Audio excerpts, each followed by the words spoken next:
Hello everyone. Today I am going to discuss the fourth problem of AtCoder beginner contest 351, which is grid and magnet. So there is a grid with H rows and W columns. Uh, the state of the grid is represented by H strings S1 till SH. Let's say he has a grid with H rows and W columns, and if the any cell of the grid has a magnet, it will be marked as hash, and if the cell is empty, it will be marked as a dot. Now Takashi wearing an iron armor can move in the grid as follows. He can only move in the empty cells. Okay. If any of the cells vertically or horizontally adjacent to the current cell contains a magnet, he cannot move to the cell. Otherwise, he can move to any of one of the vertically or horizontally adjacent cells. However, he cannot exit grid. Now, for each cell without a magnet, define its degree of freedom as the number of cells he can reach by repeatedly moving from that cell. Find the maximum degree of freedom among all cells without magnets in the grid. Okay. So let's take one example. You will understand it better. So let's take this example only. So the first row contains first cell is empty. Second cell has a magnet.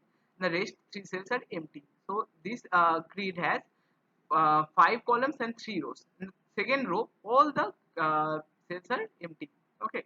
In the third row, only the second and fifth cell has a magnet. So this is uh, these are uh, these are the grid conditions. Now let's say he has start from this cell. Okay. Now from this cell he can move to horizontally or vertically. Okay. So he can move to this cell. He can move to this cell. He can move to this cell, and he can move to this cell. Now this cell has a magnet in its adjacent cell. So from this cell he can't move anyway. Okay. See, so he can't move to this cell. Okay. He can't move to this cell. Now from this cell, this is adjacent cell has a magnet, so he can't move to any one of its adjacent cells. But from this cell he can move to here, he can move to here. Okay. And from this cell he can move to here. Now these are three new visited cells. From this cell he can't move further because one adjacent cell has a magnet in it. From this cell he can move to other adjacent cells, but it will be of no use. From this cell also one adjacent cell has a magnet, so he can't move. From this cell he can move to this cell. Okay. So from this cell he can't move further because it has magnets. So total, if he starts his journey from this cell, the degree of freedom will be 3, 6, 8 and 9. So our answer will be 9 here. We have to find the maximum degree of freedom in any cell without magnets. So our answer will be 9. Okay. Now I hope you get it. Now what is the observations we can make from this problem statement? Now for finding observations, let's jump into the constants. Constants on H and W are 1000. So the overall time complexity could be order of HW, which is 10 to the power 6, or it could be either H order of HW log HW, or you can say n square log n, because we are considering H and W same as n. So let's say it is order of n square, or order of n square log n is possible. Okay, order of n square or order of n square log n is possible. So we will solve this problem in order of n square. Now I solved this problem with some disjoint set union, or DSU you can say. So what my solution approach is, let's discuss that first. Okay, so we will consider two types of cell. One cell from which we can there are three types of cell. The first type of cell is cells with magnets. The first type of cell is cells with cells with magnet. The second type of cell is empty cells, but we can't move. Empty, but can't move. These are the second type of cell. And the third type of cells are empty but can move. Empty but can move. Okay. So what we can do? We'll unite all the cells which are type 3, empty and can move. So here you can see that these cells, this cell, this cell, this cell, this cell, these four cells are the cells we can move. We can move freely. These are the third type of cell. This cell, these are the third type of cell. So let's mark them as 3.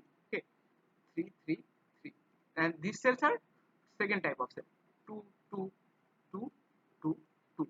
So for every cell, what we will do? What my approach is? will unite all the type 3 cells, will unite all the type 3 cells with disjoint set union, and for every cell we will take one set which will contain type 2 types of cell, type 2 cells. So what are the number of type 2 cells a cell can have? It could be maximum 4 because it has four adjacent cells. So the number of type 2 cells a type 3 cell has could be at max 4. So my approach will be, I will unite all the type 3 cells, and for all the type 3 cells we will maintain another set, we will add all the type 2 cells for that disjoint sets. So so let's jump into the code, you will understand it better. Okay, so this is the disjoint set DSU stuff. You can copy it from GFG or AtCoder. It's also you can copy it from anywhere. So I am not going to explain this part. So let's jump into the our original algorithm. So we are maintaining a DSU with n into m. For this problem, we are converting I comma j 2D pair to one single integer with I into m plus j. This is quite popular trick to convert one array pair of integers to a single integer. This is possible. Okay. So for I comma j, we are mapping it to I into m plus j. So now we here we are marking good ij. So good ij means that this cell is a type 3 cell. If it is type 3 cell, the good ij value will be 1, otherwise our good ij value is 0.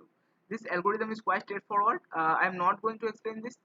If the cell is if the cell contains one magnet in any of these adjacent cells, that is not good. Okay. Now in the second type of cells, we are just building our DSU, and also we are this set will contain all the type 2 cells the current cell has. So what we are doing, if the ij, our current cell, is good, we are iterating over all its adjacent cells. I have explained why we are using di and dj here to iterate over all the adjacent cells. You can check my older videos and you will find that why we are doing this. Okay. Now if this condition means that we are if this condition is satisfied, that means that we are in our some adjacent cell which is valid. Okay. Now if the adjacent cell is good, that means this is a type 3 cell, will union the current cell and the adjacent cell. Okay. And if that adjacent cell is not good but also does not have the magnet, that means it is a type 2 cell, right?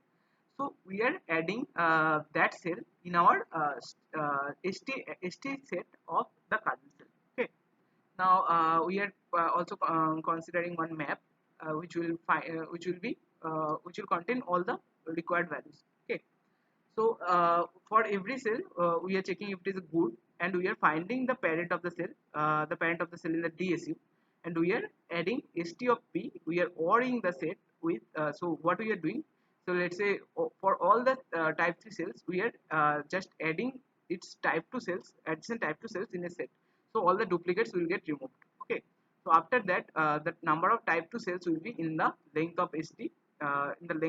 So we are doing mp of I plus equals to length of the set of I. Okay. And if the it could also happen that there are no good cells, but there are some cells. So let's take this example only. So let's say there are all hashes.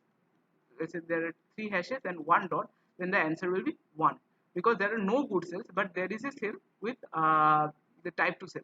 If there is only type 2 cell, not type 3 cell, the answer will be 1. So that's why if the length of MP is 0, that means no good cell, the answer will be 1, because there is a condition that there is at least one cell without a magnet. I hope you get the algorithm. The time complexity is order of n square or order of n squared into time complexity of DSU, which is quite less.